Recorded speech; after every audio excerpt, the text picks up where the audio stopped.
Greetings and welcome to the Napco Security Technologies Incorporated Fiscal Fourth Quarter 2020 Earnings Conference Call. At this time, all participants are in a listen-only mode. A question-and-answer session will follow the formal presentation. If anyone should require operator assistance during the conference, please press star zero on your telephone keypad. Please note that this conference is being recorded. I will now turn the conference over to your host, Patrick McCullough, Director of Investor Relations. Thank you. You may begin. Thank you. Good morning. I'm Patrick McCullough, Director of Investor Relations here at Napco Security. Thank you all for joining us for today's conference call to discuss our financial results for our fiscal fourth quarter and fiscal year 2020. By now, all of you should have had the opportunity to review the press release discussing the results. If you have not, a copy of the release is available on the Investor Relations section of our website, www.napcosecurity.com. On the call today is Richard Soloway, President and CEO of Napco Security Technologies, and Kevin Bushell, Senior Vice President and CFO. Before we begin, let me take a moment to read the forward-looking statement. This presentation contains forward-looking statements that are based on current expectations, estimates, forecasts, and projections of future performance based on management's judgment, beliefs, current trends, and anticipated product performance. These forward-looking statements include, without limitation, statements relating to growth drivers of the company's business, such as school security products and recurring revenue services, potential market opportunities, the benefits of our recurring revenue products to customers and dealers, our ability to control expenses and costs, and expected annual run rate for SaaS recurring monthly revenue. Forward-looking statements involve risks and uncertainties that may cause actual results to differ materially from those contained in the forward-looking statements. These factors include, but are not limited to, such risk factors described in our SEC filings, including our annual report on Form 10-K. Other unknown or unpredictable factors or underlying assumptions subsequently proving to be incorrect could cause actual results to differ materially from those forward-looking statements. Although we believe that the expectations reflected in the forward-looking statements are reasonable, we cannot guarantee future results, level of activity, performance, or achievements. You should not place undue reliance on these forward-looking statements. All information provided in today's press release and this conference call is as of today's date, unless otherwise stated, and we undertake no duty to update such information except as required under applicable law. I will turn the call over to Dick in a moment, but before I do, I just wanted to mention a few things on the IR front. In terms of upcoming investor outreach, we will be virtually attending and hosting one-on-one meetings at the CL King Conference on September 16th and the Lake Street Big Four Conference on September 17th. We are also planning for more virtual roadshows throughout the fall. Investor outreach is crucial, especially for a small-cap company such as Napco. And I'd like to thank all of those folks that assist us in these conferences and marketing trips. With that out of the way, let me turn the call over to Richard Soloway, President and CEO of Napco Security Technologies. Dick, the floor is yours. Thank you, Patrick. Good morning, everyone, and welcome to our conference call. Thank you for joining us today to discuss our results. The fourth quarter and fiscal year 2020 equipment sales were impacted by the ongoing COVID-19 pandemic. But we are now beginning to see a pickup of our business because buildings are reopening and our installing dealers are gaining more and more access to install equipment at their end-user customers, which consist of businesses of all types as well as homeowners. We are pleased to emphasize that despite the pandemic, our recurring revenues continue to grow at a rapid rate. Our recurring revenues increased 35% in Q4 with a gross margin of 83% and now has an annual run rate of $27.5 million as of June. Our focus on targeting the professional installation and mostly commercial end markets is driving this continuous growth. Our balance sheet remains strong with zero debt as of this report, and our cash balances continue to grow. We remain focused on capitalizing on key industry trends, which include school security solutions, wireless fire and intrusion alarms, plus enterprise access control systems and architectural locking products. The management team here at Napco continues to focus on the key metrics of growth, profits, and returns on equity, and controlling costs, especially during these difficult times. These metrics are important to us as well as to our shareholders. We continue to execute our business strategy, and our interests are aligned with our shareholders, as senior management at Napco owns 38% of the equity.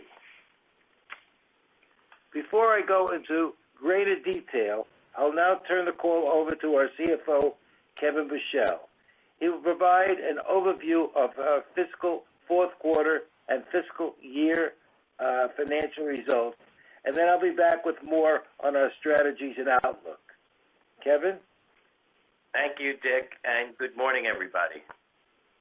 For the fourth quarter, net sales decreased 22% to $23 million as compared to $29.6 million for the same period a year ago. For fiscal 2020, net sales decreased 2% to $101.4 million as compared to $102.9 million a year ago. The decrease in sales for the quarter and the fiscal year were primarily related to decreased equipment sales, which were caused by the COVID-19 pandemic, which caused difficulties for the security equipment professionals getting access to both commercial and residential installation sites. We believe this access issue is an industry-wide issue, and it's not reflective of the loss of any market share unique to the company or any long-term negative reflection of the post-pandemic vibrancy of the security industry as a whole. Recurring monthly revenue continued its strong growth, increasing 35% for the quarter and 38% for the fiscal year. Recurring revenue now has an annual run rate of $27.5 million based on June 2020 recurring revenue. The majority of the company's factory costs are fixed costs. As we've discussed in the past, when equipment sales for a quarter increase above the $20 million mark, overhead absorption increases and gross margins expand. Conversely, when equipment sales are below $20 million, the opposite occurs. Thus, as a result of the lower equipment sales, gross profit for the fourth quarter decreased 38% to $8 million with a gross margin of 35%, as compared to $12.9 million with a gross margin of 44% last year. Gross profit for the fiscal year 2020 decreased slightly to $43.6 million with a gross margin of 43%, as compared to $43.9 million with a gross margin of 43% last year. Gross margins for recurring revenue continued to be very strong, increasing by 500 basis points for the quarter to 83%, as compared to 78% last year, and for the year increased by 400 basis points to 82%, as compared to 78% last year. The increase in gross margin for recurring revenue was primarily due to the increased sales of our Starlink commercial fire radios, which generate higher margins and continue to become a larger part of the overall recurring revenue mix. Research and development costs for the quarter were $1.9 million for each of the quarters ended June 30, 2020 and 2019, and were 8% of sales and 6% of sales for the quarters ended June 30, 2020 and 2019, respectively.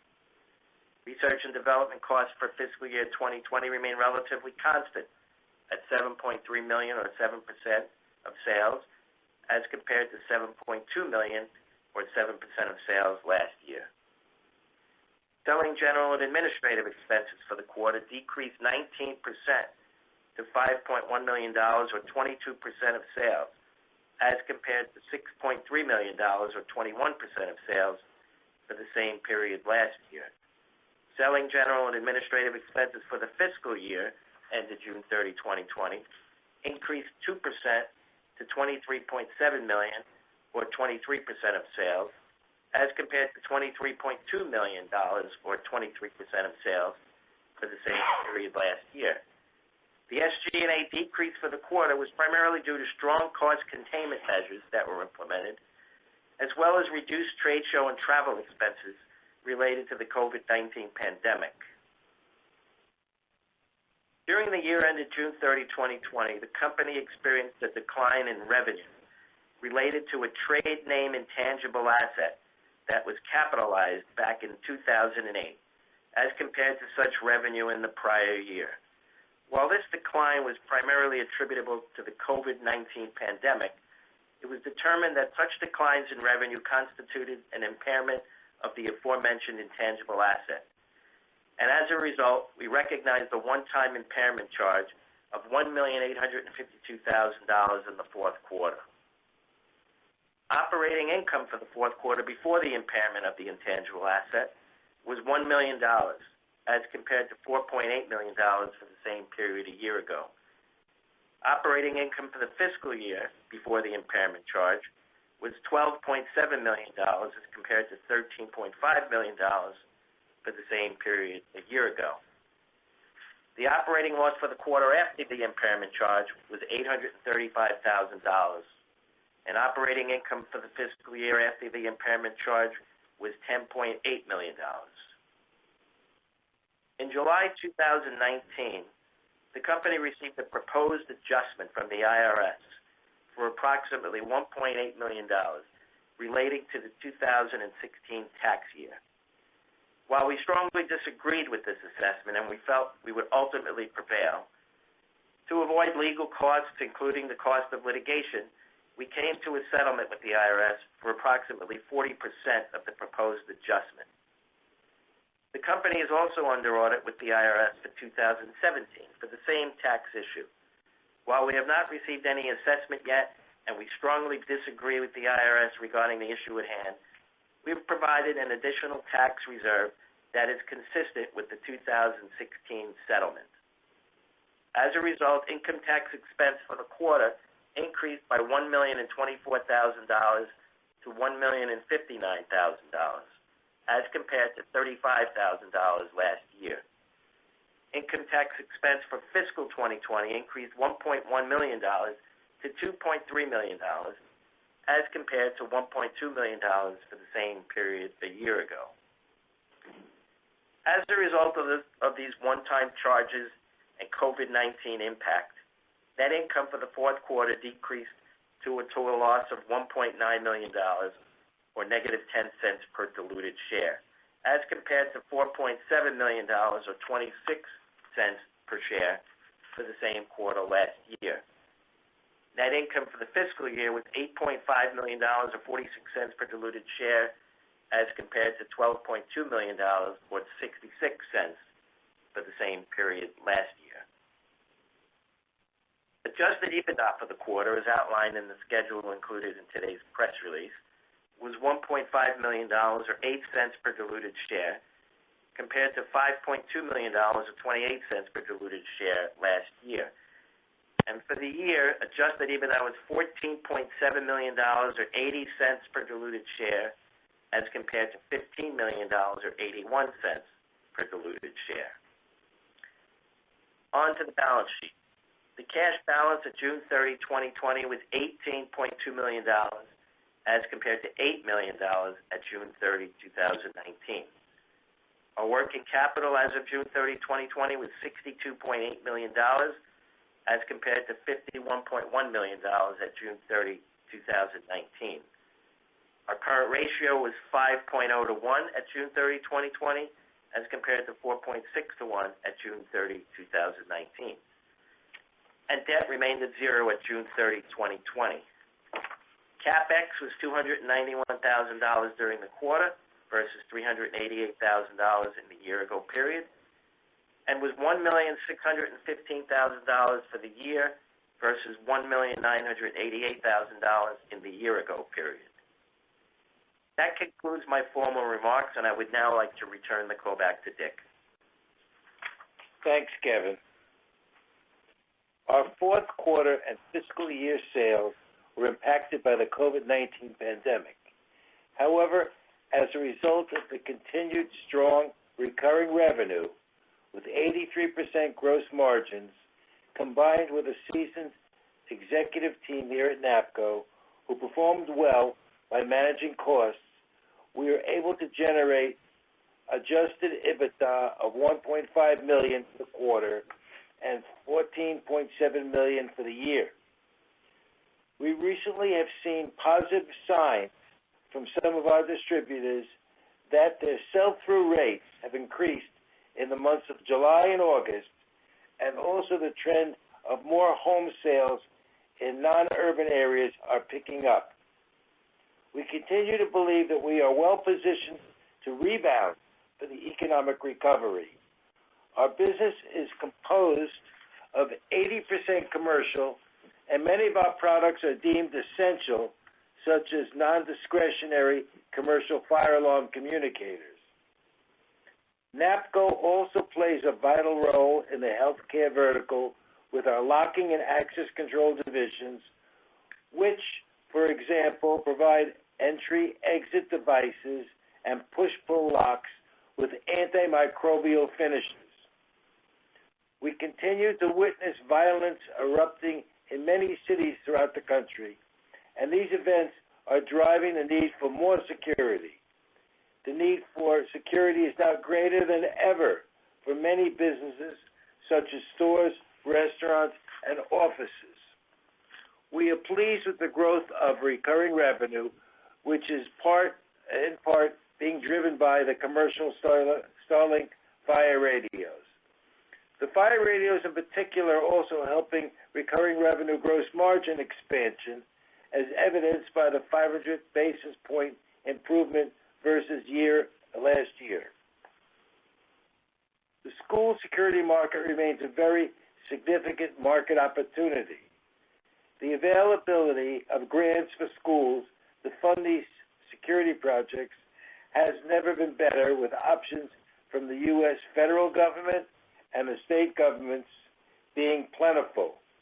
We have highlighted these different types of legislation and have been approved during our past earnings conference calls. We remain focused on providing schools the products and solutions they need to protect their students and faculty. While many schools have students return this fall, some are doing remote learning. It varies from state to state, but it's important to note that we are witnessing schools and universities using this time to upgrade and or implement systems during this time as they continue to plan for the future.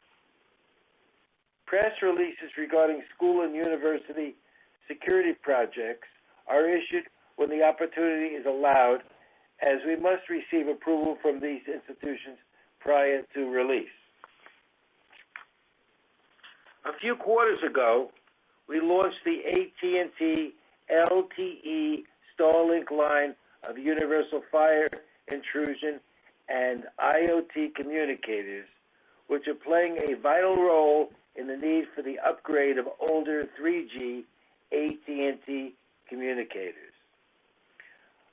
Our Starlink communicators offer the widest range and coverage in the U.S.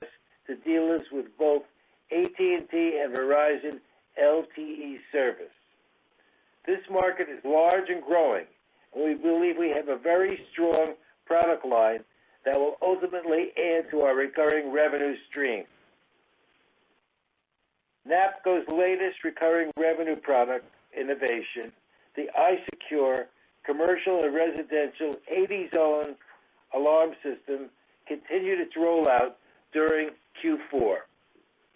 While we are still in the early stages of the product launch, we continue to receive favorable feedback from our dealers.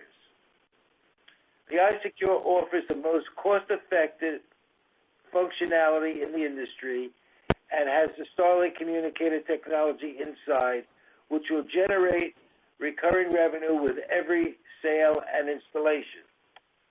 This product is designed for the new breed of professional installers and savvy consumers.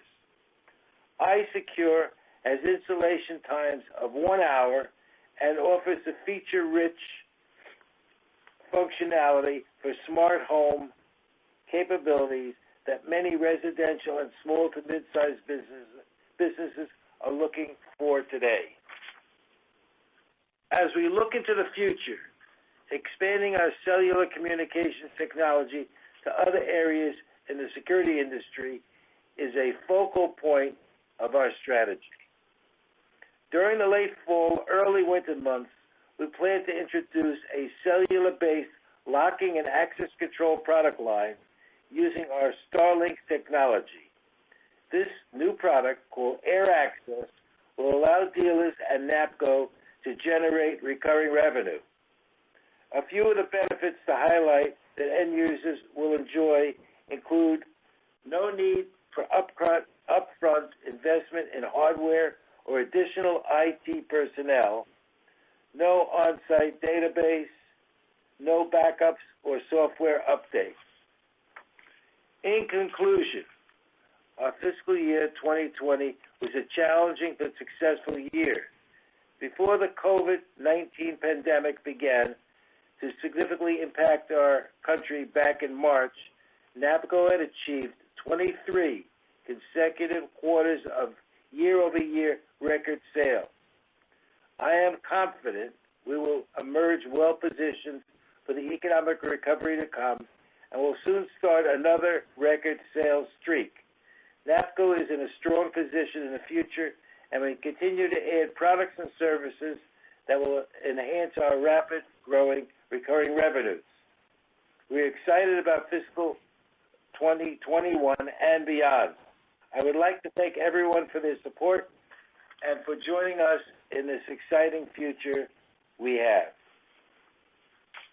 We appreciate your time today, and we're ready for any questions. Operator, please proceed. Thank you. At this time, we will be conducting a question and answer session. If you would like to ask a question, please press star 1 on your telephone keypad. That's the star key followed by the number 1 key on your telephone keypad. A confirmation tone will indicate that your line is in the question queue. You may press star followed by the number 2 if you would like to remove your question from the queue. For participants using speaker equipment, it may be necessary to pick up your handset before pressing the star keys. Our first question comes from Matt Pfau with William Blair. Please state your question. Hey guys, thanks for taking my questions. You wanted to start off on the comments you made, Dick, about seeing some improvements in sell-through and metrics post the close of the fourth quarter over July and August. Maybe you can just provide some more detail there. So as you look through sell-through, activity, demand, where are we at versus where you would sort of expect to be in a more normalized first quarter? Hello there. We're seeing sell-through, which is checkout at our distributors' counters. And when that happens, it means that the dealers are doing more installations, both commercially and residentially. They've been blocked from getting into commercial buildings, and people didn't want them in the homes during the COVID times. So we're seeing a nice increase. And Kevin, you have the stats on some of that. Why don't you describe it? Yeah, so I look at our big distributors, and without mentioning any names, a lot of you guys know who our biggest distributor is, and I saw that they were up 41% in July. So that was very encouraging. I looked in August. It wasn't quite 41%. It was very strong also. I wanted to see if it was just one distributor, so I looked at another one, a pretty large one, not as large as our number one guy. It was up 25% in July. I looked at August, same type of thing. So it's not a guarantee that we're going to get big orders in the September, but If their sell-through is as strong as that, they'd be crazy not to be ordering equipment because they're going to run dry. So those are the things we look at to be encouraged that we're going to get some nice orders come the end of this month, the end of this quarter, and that business is starting to come back. Got it. And you then want to touch on iSecure. Seems like you're encouraged by what you've seen early on there. When would you expect this to become a more material contributor to the recurring revenue line, or is it already? It's going to be adding, I believe, a lot of recurring revenue to our company. It's a kind of an irresistible alarm system, which is good both commercially and residentially. With this one product, the dealer can carry one product on their van, and it can do all kinds of commercial and residential jobs. This has 80 zones. It has IoT built into it, has cellular built into it, and it's priced at a kind of an irresistible price to the dealers compared to anything else on the market. So it's got more functionality, and its price is much, much better. The dealers can build more equity in their business by buying this because they're not laying out as much cash for equipment as they've been doing in the past with the competitors. So typically, if it wasn't for the COVID times, it would typically take 9 months to 12 months for a product to get an okay by the dealers. They talk to each other. They meet each other at distributor counters. They talk to each other at get-togethers. Now they're emailing and talking, and they're buying, but it's slowed it up a little bit. But the potential is tremendous. It is an anchor for the industry, this product. And I figure in another 9 months or so, it should be coming into stride. It's got a tremendous upside. It does all types of businesses and homes, as I said. So everyone that is bought by a dealer and installed is enrolled on our back-end NOC, and every one of these then generates recurring revenue somewhere between $7 and $13 a month for us from the dealer, and he pays us on a credit card. The dealer then will mark it up to whatever type of job he's doing with the other accessories. He's adding how many zones to it, smoke detectors, he's enabling IoT, but we get our 7 to 13, and then he marks it up, whatever the market will bear. So it's a very exciting product line. We'll add a lot of volume to our recurring revenue as well as our equipment sales. Perfect. And last one for me, just wanted to ask about the new air access product. And can you talk about what the market for this product is? Who is it targeted for? And then I'm sure you've been talking to your dealers with this and getting some feedback. What are the early indications of interest from your installer base for the air access product? The big picture here, the vision is to get all of our equipment to generate recurring revenue. And therefore, it's more than a one-time sale. The locking and access control is a one-time sale, and the sales department is selling them to enterprises of all sizes. So they have the locks, the hospitals, businesses of all types, high-rise buildings, office buildings. So we, while we enjoy building the product and getting nice sales out of the product, we want to get recurring revenue for the product. So we've developed Air Access, which is going to be using as a communications our cloud, our NOC. Up to this point, access control products utilize typically the IT department's network. That network is something the IT group of people doesn't want to have infected by any possibility of hacking. So there's always a political situation in the building. You want to get access control, but you don't want to affect the network. So we've now eliminated all of that. Air access is the first cellular access control system that has recurring revenue for us and for the dealers. By using the cloud, the dealer no longer has to buy thousands of dollars worth of equipment and keeping it on the site. All that equipment is in our cloud. So it's as simple as installing it on doors with radios and goes up to the cloud. The equipment is all in the cloud. The dealer doesn't have to pay for it. He just pays us a fee for utilizing our system. And we think this is going to be a major home run for the company. Great. Thanks a lot, guys. Appreciate it. Thank you. Our next question comes from Mike Walkley with Canaccord Genuity. Please state your question. Great. Thanks for taking my question. Kevin or Dick, just wanted to follow up on, the improving sell-through trends at some of your larger distributor customers.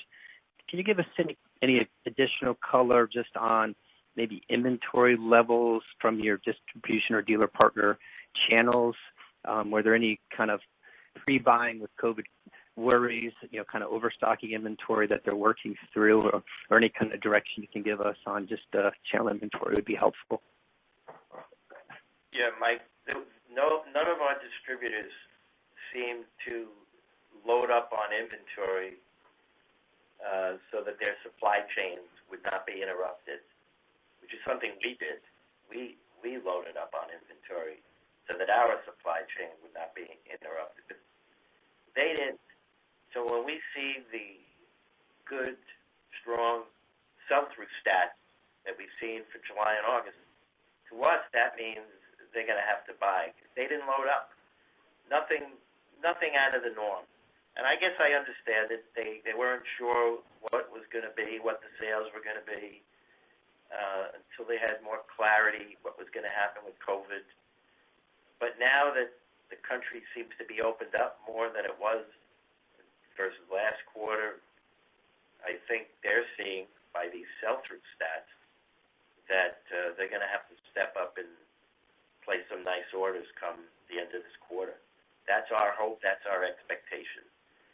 When you're dealing with distributors, you never know, but always the best sign is when you see strong sell-through.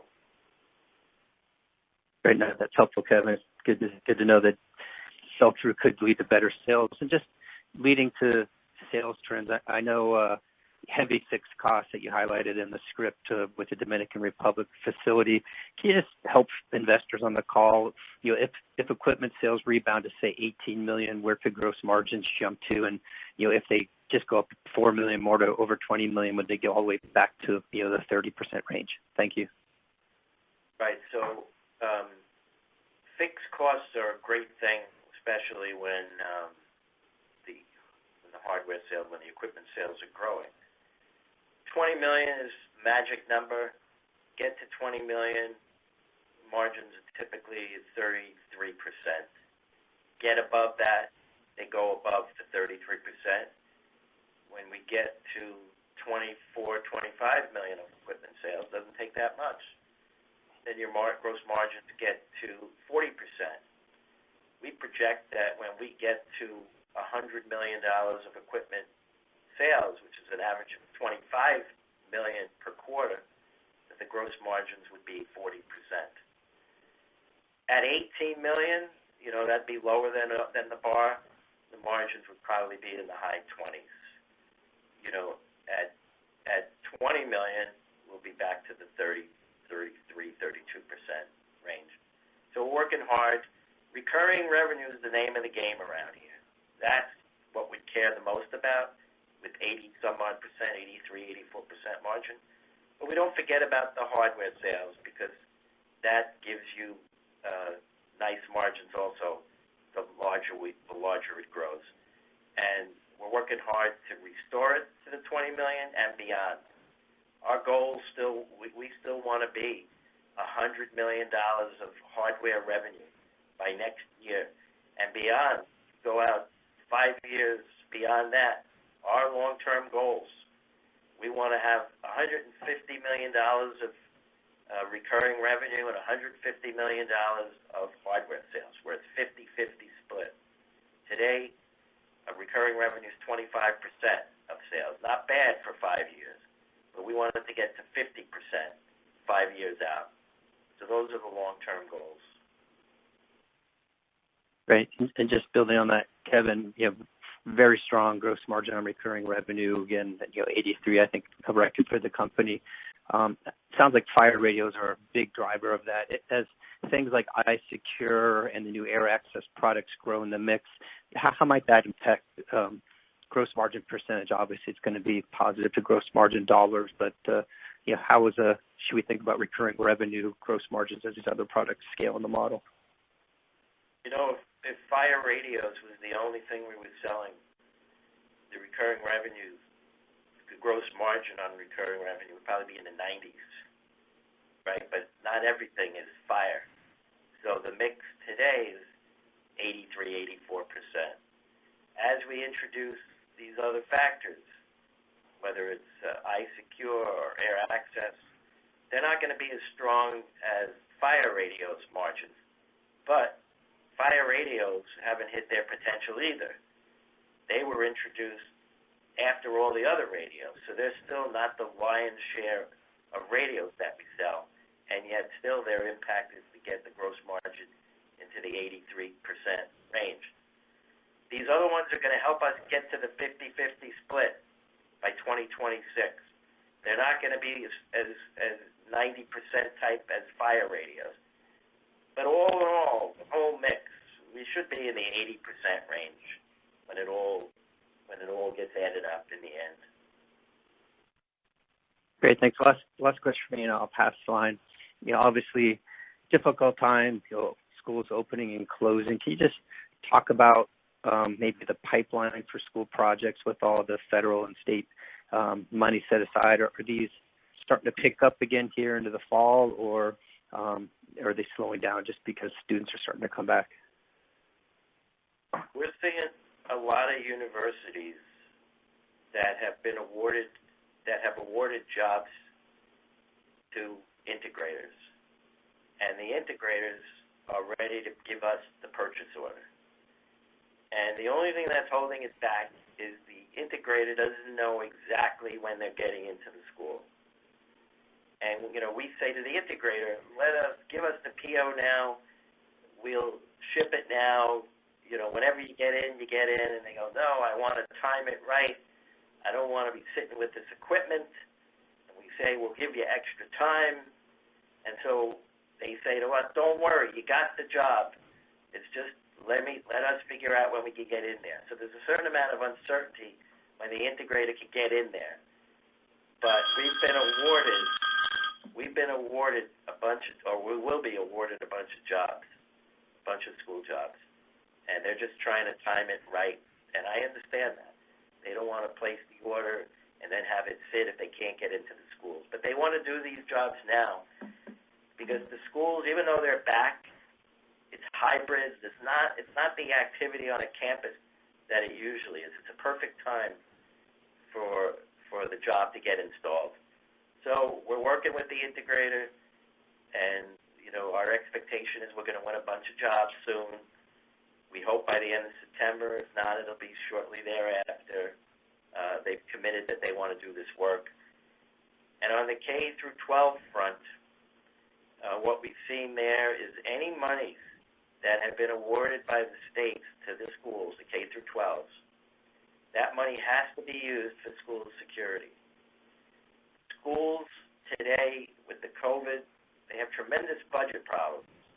They can't touch that money unless it's for school security. So that's a good thing. Otherwise, they would use that money because they have tremendous deficits all over the country. But school security money that's been funded for security, that's what it's going to be for and nothing else. And that's a good thing, too. Great. Well, thanks for taking my questions. Hopefully your partner seeing improved sell-through comes back here in the future quarters for you guys. Thanks, Mike. Thank you. Our next question comes from Jason Schmidt with Lake Street. Please state your question. Hey guys, guys. Thanks for taking my questions.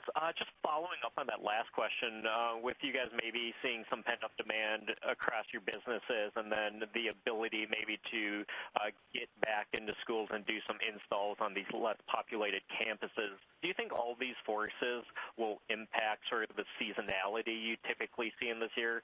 Meaning, could seasonality for fiscal 21 be different than historical patterns? Probably, Jason, because historically, schools only want to do the installs in the summer months when the kids are completely out of school, or even in the winter months when there's like an intersession when the kids are out of school. It's different now.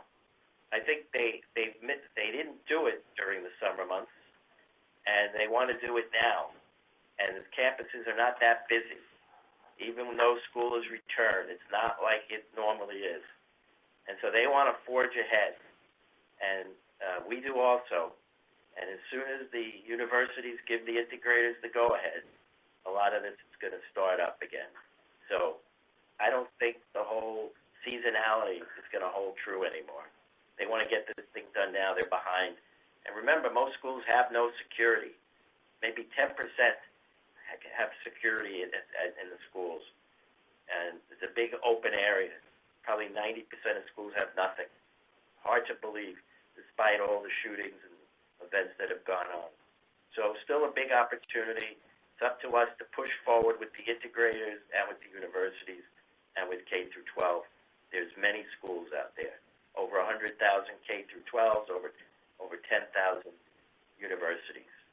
And I'll add, it's not just schools. Any place where people gather is an opportunity. Whether it's a house of worship, whether it's a restaurant chain, anywhere. They're all subject to the same chaos that could happen. So we're working hard to get our products into all these places.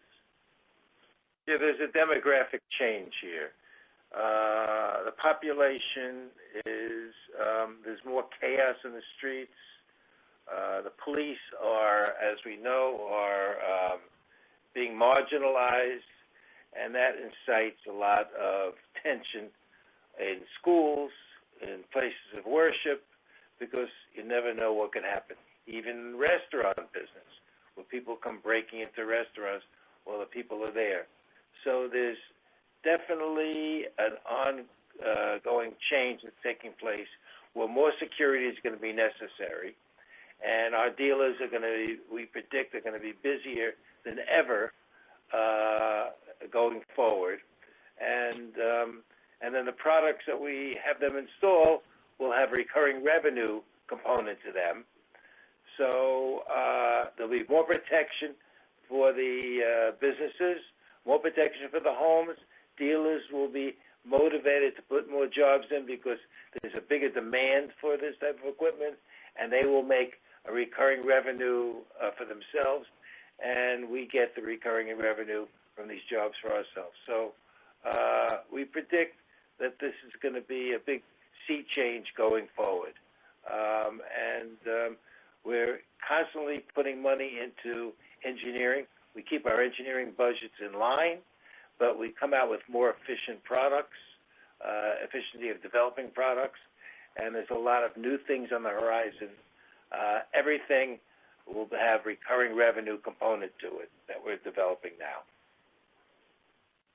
Okay, that's helpful, and that actually leads me to my next question. It might be hard to pinpoint exactly, but do you think you've noticed a significant uptick in inbound interest and quoting activity due to the civil unrest this year?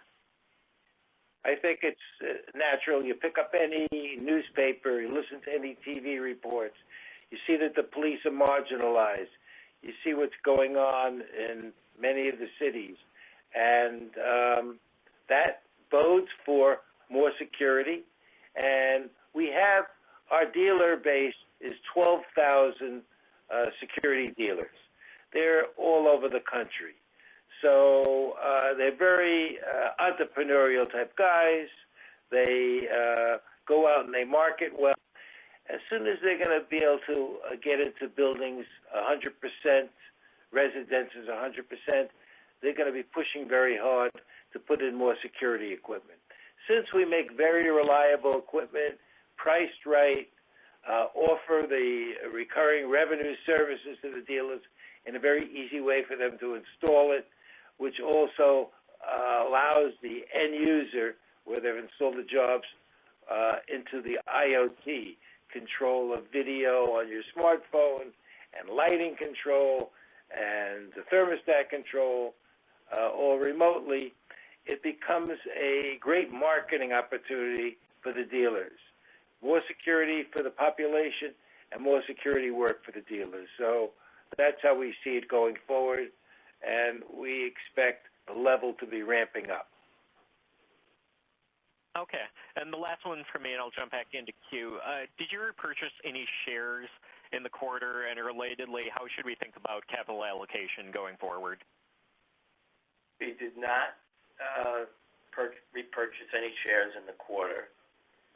We're always looking as a potential that we might do it. As you can see, our cash is growing. It's a nice problem to have. We haven't exactly decided how to use that cash. It's a good problem to have. Buyback has been one of the things we've done in the past, and we'll see what happens. It could always be done in the future. Okay. Thanks a lot, guys. Thank you, Jason. Thank you. Just a reminder, to ask a question, press star 1 on your telephone keypad. Our next question comes from Raj Sharma with B. Riley FBR. Please state your question. Hello, good morning, guys. Good morning, Richard, Kevin. Morning. I had, so I know you enumerated how the decline in gross margins in hardware was due to just lower sales volume below $20 million. Is there any pricing power lost here in hardware sales that are contributing to lower gross margins? We did not have any pricing issues this quarter. It was strictly volume, and our expectation is when the hardware sales are restored, the pricing will be as it was. And once again, we go over that 20 million magic number mark. Right. Margins will come back as strong as ever. That's great. That's good. That's great. And what we hear from the dealers, just to give you a flavor for what this is about. So the dealers are telling us, we want to get back in, but we're shut out. So we're going to live off our recurring revenue, and then we're going to push very hard to get in and do more jobs to build up that recurring revenue base. We hear that a lot, and that'll only happen for a certain period of time, and then it'll be coming back. As we read and hear about, places are opening up now, starting to open up. And therefore, that sell-through that Kevin was talking about before at the distributors bodes for growth coming forward, because a distributor must have all the products on his shelf in order to satisfy those 12,000 dealers. So a dealer is doing a commercial job, residential job, all the SKUs to do those jobs have to be at the distributor. So as the distributor runs lean, he has to backfill with more product. If he doesn't backfill with more product, he's going to lose the sales. The dealers can shop at other distributors. We have more than 200 different distributors. Some are networks, the large ones, network groups, and some are independent. They may have 1 or 2 or 3 locations. But a dealer wants to do jobs. It's his lifeblood. If he can't get it from one distributor, he'll get it from another. And we look at distributors as wonderful shelves for us. But the dealers are tenacious guys, wanting to put jobs in and build a recurring revenue base. That plays well into air access. We want to give the integrators, which are a different type of installation company, a product line where they can start building recurring revenue like alarm dealers do. And that's going to be coming out in the fall, winter, and that's going to be a very popular product because we're going to show the integrators how they can make money like the alarm dealers do on a recurring revenue basis. So there's a lot of wonderful things going on. Unfortunately, COVID hit us and closed down a lot of facilities, so the mechanics can't get into the homes and do the jobs or into the businesses. But that will change. Temporary bump in the road. As we talked about before, we've had 23 consecutive quarters of growth, and we want to get back into that trend of growing again. And we have more wind in our sails with better products that offer recurring revenue than ever before. So it should be a nice voyage going forward for the investors that can appreciate and understand what's going on. Right. And then on the iSecure sales in this quarter, are these both hardware and recurring sales, or are they only recurring sales? No, what happens is the jobs that go in with every iSecure, there's a recurring revenue part of it. Recurring revenue, if it's used as a basic communicating alarm system to the central station, it's roughly $7 a month to us. If it's enabled through our system to be IoT, Internet of Things, video, cameras, thermostats, lighting, that goes up to $13 a month to us. So we don't want to make a product that doesn't have a recurring revenue component to it. Right. And any indication how big this business is this quarter and what you expect it to be for the year, or is it too early? Well, we don't make predictions, but if you've got a product that's feature-rich beyond anything that's on the market, that's priced at a price point because it was automated and it's built in our Dominican factory, that's half the price, has the Napco reputation for reliability, it's got to be a winner. So if I was a dealer, I wouldn't want to use anything else because it's less equipment cost for me, and I get more functionality out of it, and I don't have to go back and ever really service it because of the fact that it's Napco reliability, which is a step beyond all the other product brands on the market. Right. So, is it a still immaterial piece of the business this quarter has just sort of started to ramp up? It's in the beginning stages of the growth. We put it out in December. We sold out all the production. The January, February, March quarter, we started. We sold all the products. We want to put it out kind of slowly so that we can monitor its performance and get feedback from the dealers. And then the COVID aspect came into play. But right. It's a wonderful product. Right, fair enough. So, and then my last question, just following up on the schools, they continue to seem like a great opportunity here. What percentage of the total business do you do in schools, and how is that split between hardware and recurring, and what kind of growth are you seeing in schools, or do you expect to see for this year? Can you give some indication there? We don't break out how much school security is of total sales because we don't know. Because a lot of times we will sell our products to let's call it a locking distributor. And right. The locking distributor will sell it to the school. So we don't even know. But what we do know is that since school security came onto the scene, which I'll say, quote, 5 years ago, locking became a bigger and bigger part of our business. It's the largest part of the hardware business. It's 60% of the equipment business. So that's not an accident. That's because of the various school jobs that we've done over the years.